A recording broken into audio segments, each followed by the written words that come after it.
Hello and welcome back to Business Matters at the Hindu with me, K. Bharat Kumar. The G7 group of nations has been making several statements in recent weeks on wishing to control diamond trade globally. This will have obviously a Russia impact, and that's why they are talking. It also have an India impact, but before we go down to the details, some bit of history and some bit of understanding of how the diamond industry works in India. Use of diamonds goes back to ancient India. It is apparently believed at that time that cutting a diamond and wearing it actually brought bad luck to the wearer. References to diamonds were apparently found in ancient texts such as Arthashastra by Chanakya that was written during the Mauryan period. How big is the Indian industry? How does it contribute to global diamond trade? Government data show that India is a leader in cut and polished diamonds. 14 out of 15 diamonds globally, or more than 90% set in jewelry worldwide, are processed in India. Indian exports of finished diamonds come to about $23 billion annually. From articles in our group archives, we see that Russian firm Alrosa accounts for 33% of all diamonds being mined globally. It's a critical source for India as well. 60% of diamonds being polished and cut in India are of Russian origin. Diamonds are typically obtained through one of two processes. One is the kimberlite mining process, which is formal, organized. The other is an informal process. For example, diamonds obtained from riverbeds are referred to as having been obtained through alluvial mining. Till about 20 years ago, alluvial mining actually helped fund militant groups wage war, especially in poorer African countries, against their own governments. Then governments, industry, and civil society groups came together to ban the sourcing of such diamonds, referred to as conflict diamonds. The aim was to help stop the funding of such terror groups. They formed a scheme for this purpose called the Kimberley process, or a process referred to for organized mining. At the time that this process kicked in around 2003-2004, 10% of the world's rough diamond output comprised of conflict diamonds. Today, 99.99% of diamonds are sourced globally via the Kimberley process. Production in small pockets such as in the Central African Republic are termed as conflict prone, accounting for less than 0.01% of the world diamond production. Total rough diamond output from mines globally is today at 128 million carats per year. Which are the big names in diamond mining globally other than Alrosa that we referred to? Anglo-owned De Beers is a major player accounting for another 33% of world rough diamond output. Other names include Rio Tinto from Canada and Okavango from Botswana. India currently does not have any diamond mines. The one at Panna was shut down. But as we record this for you, ore major NMDC has been seeking a survey to monitor tiger movements in this area so that it could get a clearance for beginning diamond mining again in that area. Earlier, our alluvial mining used to get us some world-famous diamonds from the Krishna Godavari basin. The largest diamonds on earth were found via alluvial mining, as such mining was generally done in river basins, where it is assumed that the tip of the kimberlite pipes under the ground ends. In India, the kimberlite pipes are estimated to be under dense forest regions such as in Madhya Pradesh, Andhra Pradesh, and Maharashtra. Mining there is impossible without disturbing the natural ecosystem there. How does the diamond supply chain work? Once they are mined, the mining companies grade these diamonds and bring them to wholesale market auctions. Their rough diamond dealers, or site holders by another name, auction these at a wholesale level. In parallel, diamond companies also put a small portion of their lots, maybe 15 to 20% of diamonds that have been mined for a particular period, in international stock exchanges for diamonds. This is for the purpose of price discovery. Once the price is discovered, this goes back to the site holders at the wholesale auctions. There's a very closely guarded pricing methodology, but it's believed that because these are wholesale contracts for longer terms, this comes at a certain discount to the international prices that they discovered on the exchanges. Currently, De Beers has about 70 site holders and Alrosa about 30 or 40. The site holder system helps miners with sales on long-term contracts. The risks are hedged via annual contracts with commitment to lift fixed quantities of rough diamonds.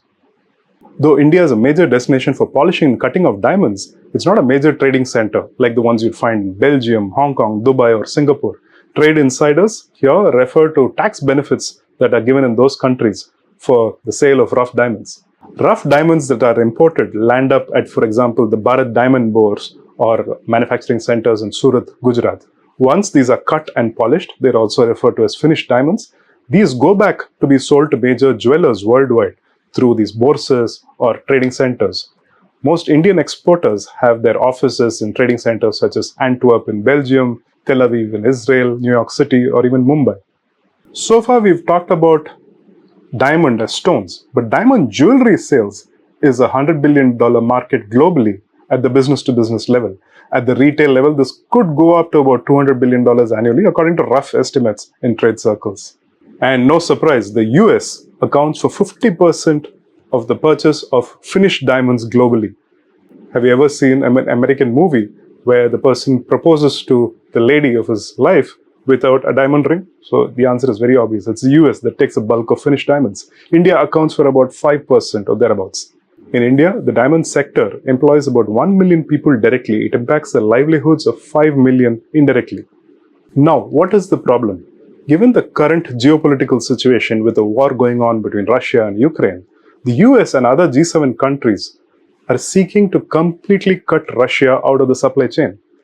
They want to be able to nullify the revenue that Russia gets through the sale of its rough diamonds. The US Treasury Department had earlier stated that anybody found dealing in Russian diamonds could face criminal action. The caveat was that if these diamonds had been transformed substantially through polishing and cutting, then even their tariff code changes, what is called the Harmonized System of Codes, or the HS code.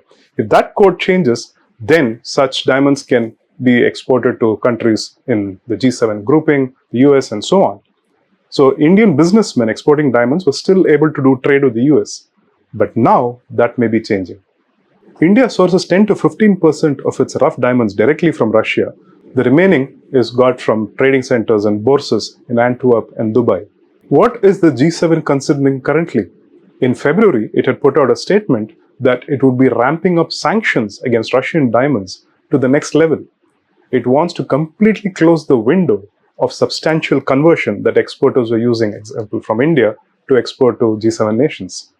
It said that given the significant revenues that Russia extracts from the export of diamonds, it said it would work collectively on further measures on Russian diamonds, including rough and polished ones, working closely to engage key partners. For the same purpose, early last month, the European Commission said its Deputy Director General and Chief Trade Enforcement Officer, Denis Redonet, and US Sanctions Coordinator, James O'Brien, had met the US and European offices of leading diamond retailers, manufacturers, labs, and industry trade associations. The G7 would ideally like this process of keeping Russian diamonds out to be formalized very quickly, maybe even by May 15th this year when the grouping meets again, failing which they at least want to be able to do it by the end of this calendar year.